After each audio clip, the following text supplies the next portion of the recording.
Assalamu alaikum, Qur'an Weekly. I wanted to share with you an ayah and some insights from this ayah that belongs to Surah Al-Isra, the 17th surah. This is the 32nd ayah. وَلَا تَقْرَبُوا الزِّنَا إِنَّهُ كَانَ فَاحِشَةً وَسَاءَ سَبِيلًا. This belongs to a passage in the Qur'an that are kind of the equivalent of the 10 commandments that you probably heard the famous phrase. Some Sahaba call them the equivalent of what the essential teachings that were given to Musa alayhi salam. Interestingly, they belong to a surah that's also called Bani Israel, the sons of Israel. Anyhow, this particular ayah, Allah says, don't even go near fornication, adultery, az-zina. Don't even go near it. He doesn't say la tazinu, don't do adultery, don't commit adultery. He says don't go near it. In other words, there's the act itself, and then there is a series of smaller acts that lead to it. It's got a perimeter around it, and you can't even go close to it. One has to understand the language of the Qur'an and the sensitivity in which it deals with this subject to appreciate the wisdom of Allah Azza wa Jal and how He's counseling us in dealing with this problem. Allah Azza wa Jal is telling us there are certain things that in and of themselves are not haram. You're not going to be able to pinpoint it and say it is wrong. But when you get involved in it, you're going to get sucked into a gravitational field, and it'll pull you in slowly and surely, little by little by little, and eventually it'll get you.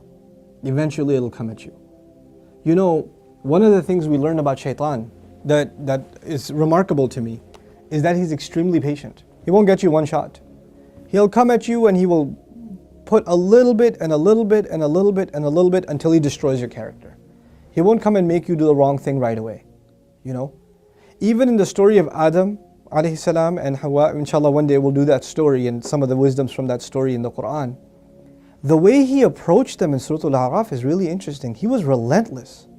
It wasn't just one time. Like we assumed that he just came and said, hey, tree, doesn't it look good? And he was gone. No. He was extremely relentless. And he kept at it and he kept at it and he kept at it and he built this idea in them until they would think it's their idea. You know? And when people start listening to Shaitan, this is the same surah, Allah Azza wa Jalla says, Inna ibadi laysa laka alayhim sultan.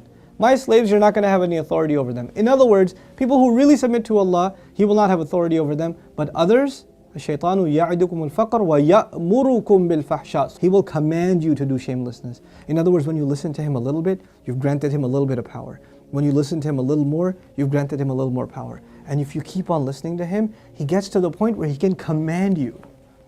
You will find yourself, I can't even help myself, Brother Nouman. I can't even help myself. I don't even know. I don't know how to turn the computer off. I don't know what makes me do that every night. I don't know what makes me do this or that. I don't know what makes me go there. Go into that chat session, you know. Go and log into that, horrific website. Go watch that filth. Why do I end up doing that? Why can't I lower my eyes when I'm in an elevator? When I'm walking down the street? I can't even help myself. I don't know what to do. That's when you know Shaitan's got a pretty good hold on you. He's got a pretty solid hold on you. And you've been sucked into a really, a vicious cycle. It's just getting worse and worse and worse and worse and worse. And you're not addressing it, and it's making the problem worse. And it's destroying your spirituality altogether. Your relationship with Allah depends on a heart being clean. Every time you're exposed to filth, more dirt, more blackness, more covers are poured on top of your heart. And it keeps on pouring and it keeps on pouring and it keeps on pouring to the point where you're listening to the word of Allah and you can't get yourself to even shed a single tear. It won't come because your heart has been made so hard because of all the exposure to filth, all the sin that your eyes are taking in all the time. And you don't even care anymore.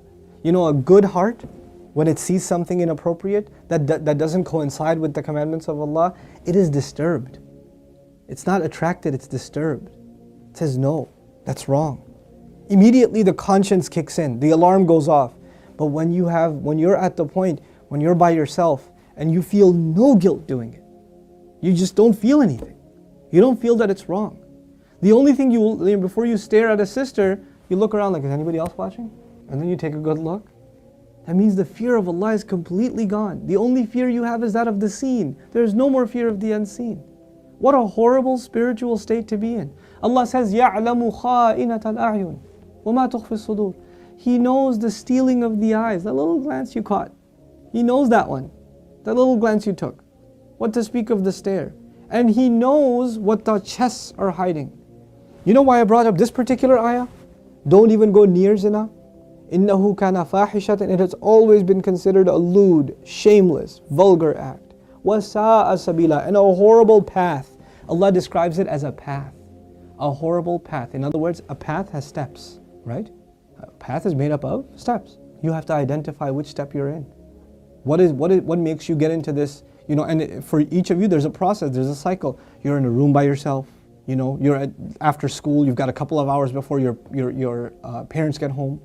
You're among a bunch of friends that don't have any standards. You have to identify what leads you to this sin every time, and you have to cut it in its tracks. You have to stop going down that path. وَسَاءَ سَبِيلًا. What's amazing to me about this ayah, where it's situated. Right after this ayah, Allah says, don't murder people. وَلَا تَقْتُلُوا النَّفْسَ الَّتِي حَرَّمَ اللَّهُ إِلَّا بِالْحَقِّ. Don't kill any person that innocent person essentially. Allah mentioned this crime first and murder second. Can you think of that? Like, we think of murder as this huge crime, right? But Allah says, when you violate the dignity of a human being, that's fahsha.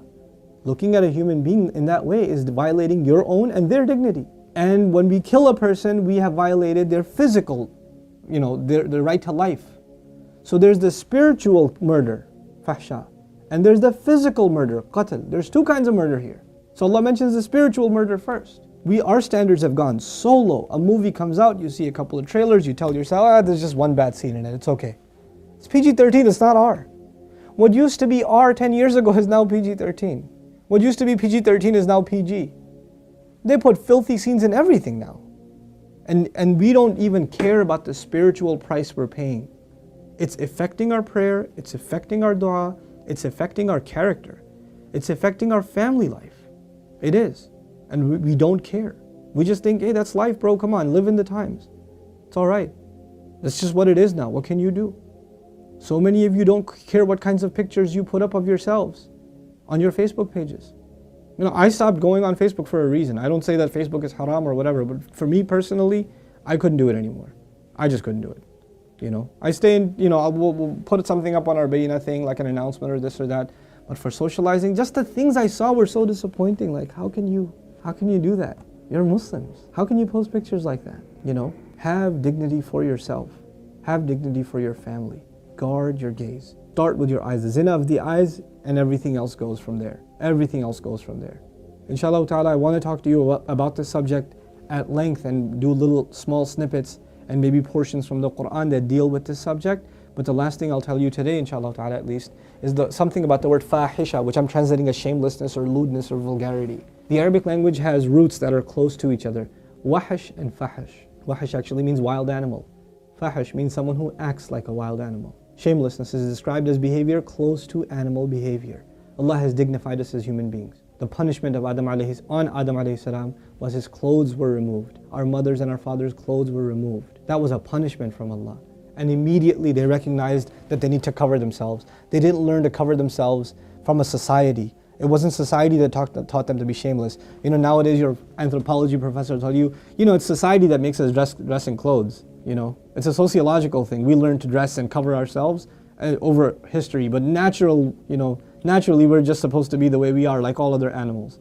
Adam alayhi salam didn't learn anything from any society. He was given a consciousness, and the moment his clothes were removed, he's trying to cover himself. Our mother's trying to cover herself. We are supposed to be a people that guard ourselves with covering, and we dignify others by not looking at them. Even if they don't have dignity for themselves, we should have dignity for them and not look. Because they are in the end a creation of Allah. Even if they're a disappointing creation of Allah, they are a creation of Allah. And we have more respect for ourselves and for humanity in general, to not look at it as animals look at other animals. May Allah Azza wa Jal make us spiritually healthy and alleviate us from this growing and ever increasing spiritual problem, and that is of not being able to lower our eyes. And may Allah not allow us to be in company and in situations and